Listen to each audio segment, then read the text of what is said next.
അതെ, ചിലരുടെയൊക്കെ ഭാഗത്തു നിന്ന് വലിയ തോതിലൊരു പരാതി വന്നിട്ടുണ്ട്. നമ്മുടെ ആരോഗ്യമന്ത്രി നമ്മുടെ നാടിൻ്റെ ആരോഗ്യത്തിന് വേണ്ടിയിട്ട് നടത്തിയ നൃത്യങ്ങൾ ചിലർക്കൊന്നും സഹിക്കാൻ പറ്റുന്നില്ലെന്ന്. അത് തെറ്റല്ലേ? നമ്മളല്ലേ അത് സഹിക്കേണ്ടത്? എന്നെ സംബന്ധിച്ച് പറയുകയാണെങ്കിൽ ഞാൻ സഹിച്ച്. നിങ്ങൾ സഹിച്ചായിരുന്നോ? സഹിക്കാത്തവരൊന്ന് സഹിക്കുവോ? സഹിച്ച് സഹകരിക്കൂ.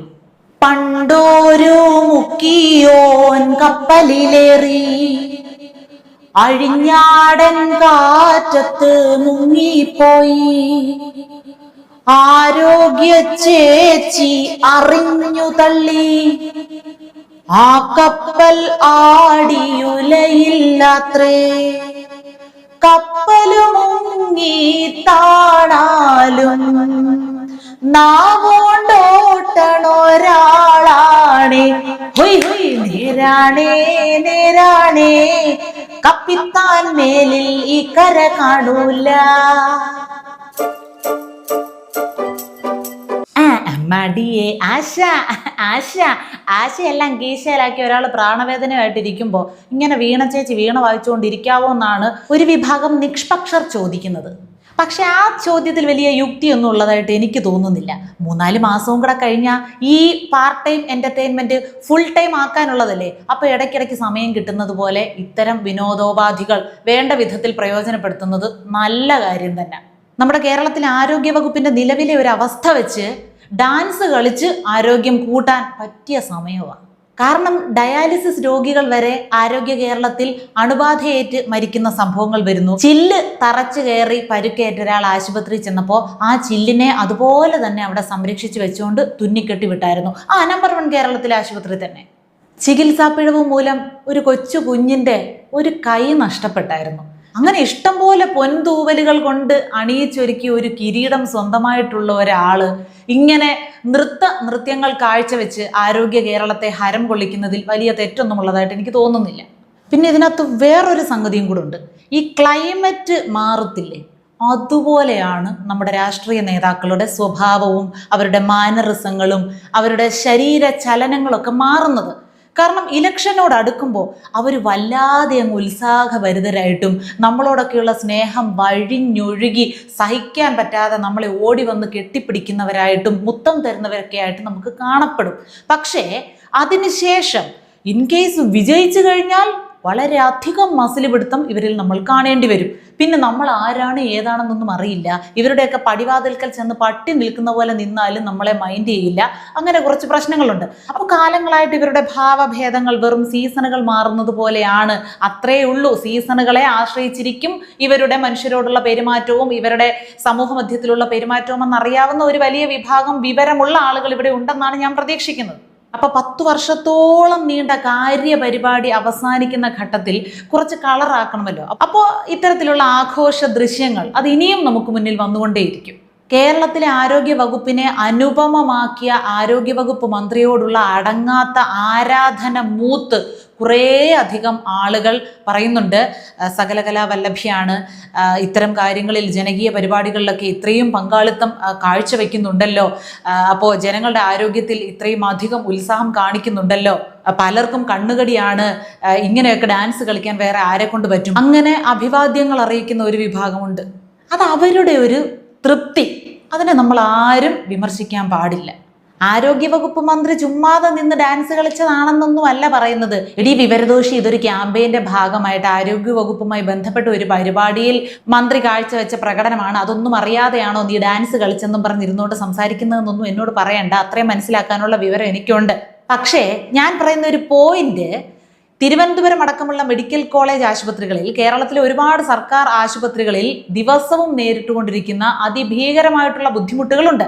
അതിനെപ്പറ്റിയുള്ള വാർത്തകളോ സംഭവങ്ങളോ ഒന്നും നമ്മുടെ ആരോഗ്യവകുപ്പ് മന്ത്രിയുടേതുൾപ്പെടെയുള്ള പേജിലൊന്നും ഷെയർ ചെയ്ത് നമ്മൾ കാണുന്നില്ല. ആരെങ്കിലും ഏതെങ്കിലും സർക്കാർ ആശുപത്രിയിലെ ഒരു ജീവനക്കാരൻ തന്നെ അവിടുത്തെ പ്രശ്നം പുറം ലോകത്തെ അറിയിച്ചാൽ അതും പ്രശ്നമാകുന്നു. അപ്പോൾ നിങ്ങളുടെ ഈ ഡാൻസും പാട്ടും നിങ്ങളുടെ ഈ പോസ്റ്റർ ഒട്ടിക്കലും റീൽസുകളും ഇതൊക്കെ മാത്രം നാട്ടുകാർ അറിഞ്ഞാൽ മതിയോ? അതിനോടൊക്കെ ഒപ്പം തന്നെ അതിനോടൊപ്പം അല്ലെങ്കിൽ അതിൻ്റെ തൊട്ട് പിന്നിലെങ്കിലും ഒരു പ്രാധാന്യം കൊടുക്കണ്ടേ ജനങ്ങൾ നേരിടുന്ന പ്രശ്നങ്ങൾ, ഓരോ ദിവസവും ജനങ്ങൾ അനുഭവിക്കുന്ന ദുരിതം എന്തൊക്കെയാണ് എന്നുള്ളത്? അതിന് പബ്ലിസിറ്റി കൊടുക്കരുതല്ലോ. ഞാൻ എന്ത് പറയുന്നത്? നേരിട്ട് അനുഭവം ഉണ്ടായ ഒരാളെന്നുള്ള രീതിയിൽ, പലരുടെയും വായിൽ നിന്ന് നേരിട്ട് അനുഭവങ്ങൾ കേട്ടിട്ടുള്ള ഒരാൾ എന്ന നിലയിൽ കൂടി ഞാൻ കോട്ടയം മെഡിക്കൽ കോളേജിലെ കാര്യം അടിവരയിട്ട് പറയാം. രോഗികളെ അവിടെ ഒരു നെഞ്ചുവേദനയായിട്ട് കൊണ്ടുവന്നാലും അവർ ആ സ്ട്രക്ചർ കിട്ടിയ അല്ലെങ്കിൽ നിലത്ത് കടന്ന് പുളഞ്ഞാലും നോക്കാൻ സമയത്തിന് ഡോക്ടർമാർ വരില്ല. ഇഷ്ടം പോലെ ടെസ്റ്റുകൾ പെട്ടേന്ന് എഴുതി ഇങ്ങി വിടും. അതും കൊണ്ട് 10 പേര് കൂടെ പോകണം, എങ്കിലേ ഓരോരുത്തർത്ത് കൊണ്ട് കൊടുക്കാൻ പറ്റുള്ളൂ. 10ഉം 15ഉം ഇടങ്ങളിലാണ് കൊടുക്കേണ്ടത്. അതും ഭൂഗർഭ അറകളിലൊക്കെയാണ് ഇറങ്ങിച്ചെന്നതിൻ്റെയൊക്കെ കൊടുക്കാനുള്ളത്. അതെല്ലാം കൊടുത്ത് അതിൻ്റെയൊക്കെ റിസൾട്ട് വരുമ്പോഴത്തേക്കും രോഗിയുടെ കാര്യത്തിൽ ഒരു തീരുമാനമാകും. അപ്പോൾ മുങ്ങിത്താണ കപ്പലിൻ്റെ അവശിഷ്ടത്തിൽ ഞാന്ന് കിടന്നിങ്ങനെ ഡാൻസ് കളിക്കുന്നതിൻ്റെ ഇടയ്ക്ക് ഒരു അല്പം സമയം മാറ്റിവെച്ച് മെഡിക്കൽ കോളേജുകളിലെങ്കിലും രോഗികൾ അനുഭവിക്കുന്ന, അല്ലെങ്കിൽ അത്യാസന്ന നിലയിലുള്ള രോഗികൾ, ICUവിലൊക്കെ ചികിത്സ തേടി വരുന്ന രോഗികൾ അനുഭവിക്കുന്ന ബുദ്ധിമുട്ടുകൾ കൂടി നേരിട്ട് കണ്ടു ചെന്ന് പരിഹരിക്കാനോ അല്ലെങ്കിൽ അവരുടെ പ്രശ്നങ്ങൾ കേട്ട് അത് പരിഹരിക്കാനുള്ള ഒരു മനസ്സ് കാണിക്കുകയോ ചെയ്താൽ നന്നായിരിക്കും. അങ്ങനെയൊക്കെ കൂടെയുള്ള ഉത്തരവാദിത്തങ്ങൾ ആരോഗ്യവകുപ്പിന്റെ പരിധിയിൽ ഉൾപ്പെടുത്താൻ കേട്ടോ, നന്നായിരിക്കും. പിന്നെ കുറച്ച് ആളുകൾ പറയുന്ന ഒരു അഭിപ്രായമാണ്, ഒരാളൊരു മന്ത്രിയാണെന്ന് പറഞ്ഞ് എപ്പോഴും ഗൗരവത്തോടെ സംസാരിക്കണോ, എപ്പോഴും ഔദ്യോഗിക കാര്യങ്ങളിൽ വളരെ ഗൗരവത്തോടു കൂടി കാണപ്പെടുന്ന ആളായിട്ട് മാത്രം നമുക്കൊക്കെ കണ്ടാൽ മതിയോ? അവർക്ക് ജോലിയുടെ പിരിമുറുക്കം കുറയ്ക്കാൻ വേണ്ടി ഇത്തരം വേളകൾ അത്യാവശ്യമാണെന്ന്. അത് ന്യായമാണ്. പക്ഷേ പരമാവധി സമയവും ഈ പിരിമുറുക്കം കുറയ്ക്കലിൻ്റെ ഭാഗമായിട്ടുള്ള കലാപരിപാടികൾ നടത്തിക്കൊണ്ട് ബാക്കി മുഴുവൻ സമയവും ജോലിയോട് നിരുത്തരവാദിത്തപരമായി പെരുമാറുന്നത്, അതിനെക്കുറിച്ച് എന്താ നിങ്ങൾക്ക് പറയാനുള്ളത്? അപ്പോൾ ജനങ്ങളുടെ വായിൽ നിന്ന് കളിയാക്കൽ കേൾക്കണ്ടെങ്കിൽ, ട്രോളുകൾ വരണ്ടെങ്കിൽ എന്താ ചെയ്യേണ്ടത്? ചെയ്യാനുള്ള കാര്യങ്ങൾ ചെയ്യേണ്ട സമയത്ത് ചെയ്യേണ്ടതുപോലെ ചെയ്യുക.